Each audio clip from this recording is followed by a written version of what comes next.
Hey everybody, this is George, and today we're going to go over something that is super important, and that is something that, well, we've been talking about for a long time. However, the media is just catching on, and some of the bigger head sheds out there, they're catching up because, well, they have a bigger, much broader space, like nationwide, versus we look at local, and that is pendant sales. Well, they're on the increase. They are going up, and the first time really since last year. And so, well, since it's only January, I guess it is last year. But anyway, they're talking about, times that, that we're rolling around since like the spring. And we actually started seeing a significant increase in our market activity as far as pendant sales go. We started seeing that really about October. So since October, we've actually seen, basically our pendant sales outperforming what's been new coming on market. Now, understand, there is the normal seasonal slowdown. That is normal. And that happens probably right about Thanksgiving. And then things really start to taper off. And they don't typically pick up again really until about February-ish. And then they start ticking back up. We hit our spring market. And then I would say probably about the first part of May, things start to slow down. This is going to be, again, situation normal this year. As we are seeing interest rates ticking down, as we're starting to see some of the buyers coming out, you're going to see some of the metrics today from Lawrence Yun and from Redfin. You're going to see some really great information in giving that support of what we've been saying. So if you are a buyer out there today, you need to wake up and get out there, because I'm telling you, rates keep ticking down. Inventory is starting and has been in a downward trend for us. So remember, what is it? Last year at this time, we had 0.6 months of inventory. Okay, well, that's 10 days, 12 days of inventory. Right now, we did have about 2.2, 2.3 months of inventory. We're heading back down into the just below 2 months, right at 2 months of inventory, as you're going to see in some of the markets, both in new construction and existing home sales. Interest rates, again, keep coming down. Buyers are becoming more and more active. So with that, let's take a little bit of a look at what's going on. And hang on a second here as we bring this in. There we go. So pendant sales are up for the first time since last spring. This was a big announcement that came in. Understand, when we take a look at our back on market actually is a super important element for a lot of buyers out there. Listen, back on market is where a home was under contract, failed, and is now back on market. So you have a very motivated seller. For those buyers out there that are looking for the, quote unquote, that really good deal, hey, there is an opportunity for you. You've got 441, you have 441 homes that reduced in price. Okay, that means that the sellers were a little too aggressive for today's market. Okay, that doesn't mean our market's crashing. It just says, hey, you were a little aggressive for one reason or another, and the market said no. Okay, well, they made that adjustment, which is awesome. Remember, there are 3 reasons a home doesn't sell: price, location, or amenities or updates. Natural light comes into play with that. Price fixes all of that. So remember, if you have a correct price, like we discussed last week, super important. Like last week, listen, you price your home correctly, it will sell within the first 7 to 10 days, statistically speaking. But look at our pendants. Our pendants, are at 1,215. That is, we have been running double, really, at the end of the day. We have been running double at all of the pendant to new on market since October. Our pendant activity has always been higher.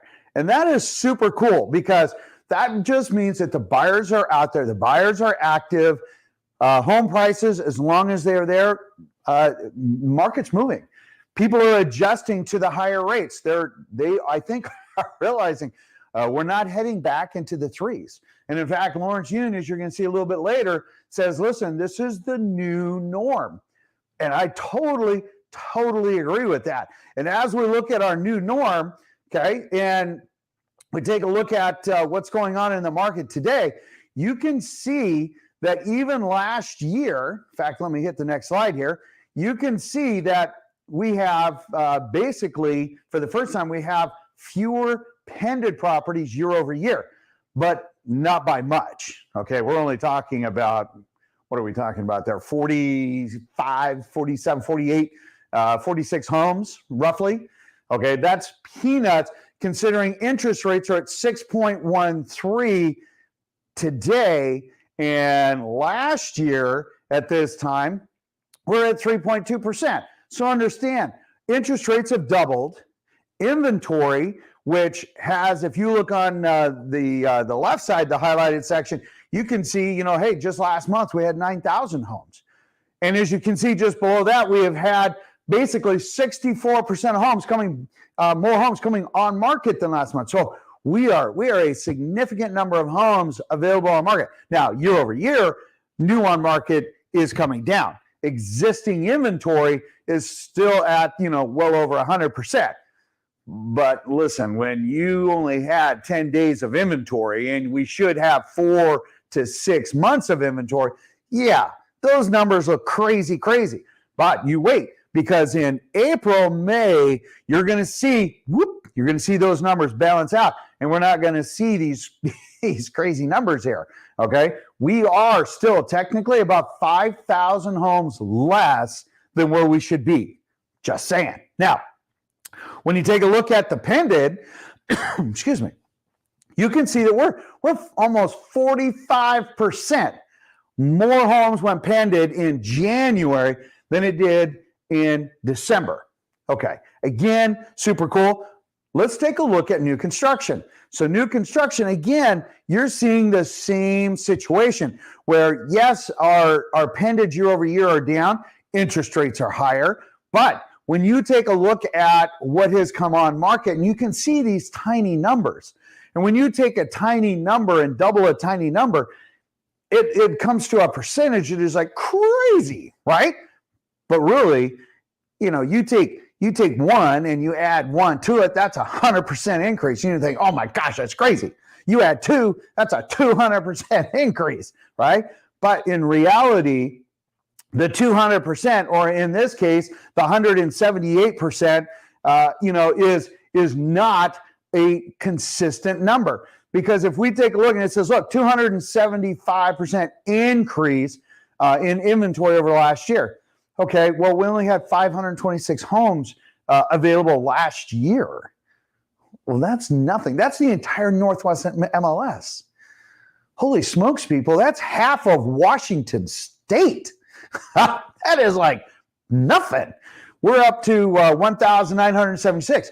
That's a real number, okay? That's a more consistent number of where we are, but yet still lower, right? Because if we go back, you can see the light green shows you inventory. Now, if I went back, 15 years to give you a solid trend working all the way through, you would say, oh my gosh, we still have less inventory. We have less new construction today than we did last year. That's absolutely, than last year, than prior years. And that's absolutely correct. Our inventory is still super low.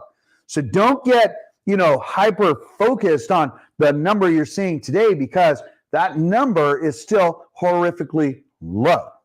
Keep that in mind. Interest rates today, when we talk about what is the biggest difference on interest rates versus what we saw last year versus what we've seen the year before, and more importantly, what has had the biggest impact on real estate? It's mortgage interest rates.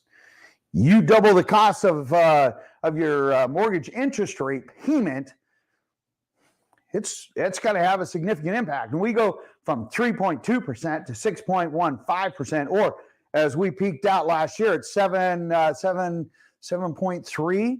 I think the average was like 7.8 or 7.08 or 7.02. It's one of the two.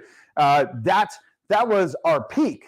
Holy smokes, people. Of course, people pulled back and had to shake it off, right? But here's the thing. Interest rates have been edging down and edging down and edging down, and people are seeing the value. Buyers are seeing the value. Sellers, look, some people are saying, oh, those poor sellers. No, what are you talking about? Sellers are absolutely still getting great pricing. We are still, I think we saw a 1.1% increase year over year in values. We're still headed up. Sure, it's going to be super slow. Okay, we're not going to see the double-digit appreciation this year. It's going to be very low, very flat. It's going to be a very boring appreciation, but we're not going down necessarily. Now, in some of the more rural areas, sure, we are seeing a wee bit more of a price reduction. We're seeing that more of a trend. More of our urban areas, guys, there was a report out last week that Seattle is now seeing multiple offers again. Well, yeah. Okay, that's a given. Okay, why? Interest rates are coming down, buyers are coming out, there's more options to look at, there's less competition. It's a safer playing environment. Holy smokes, and you have half the people in the sandbox, but that is going to change. I'm just telling you, the buyers are going to be coming out. It's going to get crazy. We're already lower in inventory than we were at October last year. We have not recovered, but yet we've seen more inventory coming on market than we have even last month. So keep that in mind as we're looking at everything that we're doing. And let's talk about a little bit of Lawrence here. Lawrence says pending home sales rose in December for the first time since May of 2022, increasing 2.5% from the previous month. Awesome, right? So when we continue that, it says the West, we're part of the West, albeit we're the Northwest. The West saw the largest gains with pending sales increasing 6.4% from November while declining 37.5% year over year. All right. So some people are saying, all right, George, that is really conflicting news, news. No, it's not. Understand. We're seeing, we're as rates have been coming down, we're seeing an increase in pending sales. You have been seeing this consistently on our show since October. This message is consistent, but yet on a national level, and that's what Dr. Yoon is looking at, on a national level, we are seeing that same thing. And when they talk about the West, they're talking about, Washington, Oregon, California. Now, we are definitely doing better than the other areas. So there's one area in Oregon that's doing better than us. But on the whole, right, we actually are seeing some really great numbers. Now, let's continue our story. All right. So what we've got here is Chen, I hope I get this right, Zoe, that from Redfin says, hey, listen, steadily cooling inflation is likely to prevent mortgage rates from jumping up. We'll have to see. Now there's a better sense of how far their budgets will go in which neighborhoods and which homes they can afford, right? So when we take a look at what she is saying, and we take a look at what we have been predicting and telling you, that is spot on perfect. Redfin got it right. I'm happy about that because here's the thing. As you take a look, and again, Redfin looks at things nationally, not so much hyper-focused like we do here, which is the only thing that matters. When we take a look at our market, we take a look at what's going on, the prediction is that February, about mid-February, through about, I'm going to say the last part of April, because May is typically our normal heading the downward trend, it's going to be relatively aggressive. And I think that we're going to see a number of homes coming on market. Heck, I think we're up 63%. When we take, or month over month, that is, when we take a look at everything that is happening, okay, that's going to be an aggressive time on the market. Buyers are going to come out. Inventory is going to drop. Prices are going to do a nice little bump. And then it's going to get cool. It's going to stay cool until about after July 4th. I don't think interest rates are going to do anything crazy, exciting, and fun. until Q4. And I think we're going to start to see some of that come back. That's fourth quarter. All right. Make sure that you like and subscribe, okay? Because here's the thing. We provide you really great information. It's free. There's no selling here. It's just good metrics, and share it with somebody that you know that is looking at maybe making a move, right? When we talk about everything that's going on, it is about our market local. That's it. We're not working on the national level. We work on where it is right here today. Again, so you can make the best business decision for when the time is right. In the meantime, I'll see you guys on the next video, and you guys have an absolutely beautiful day. Take care.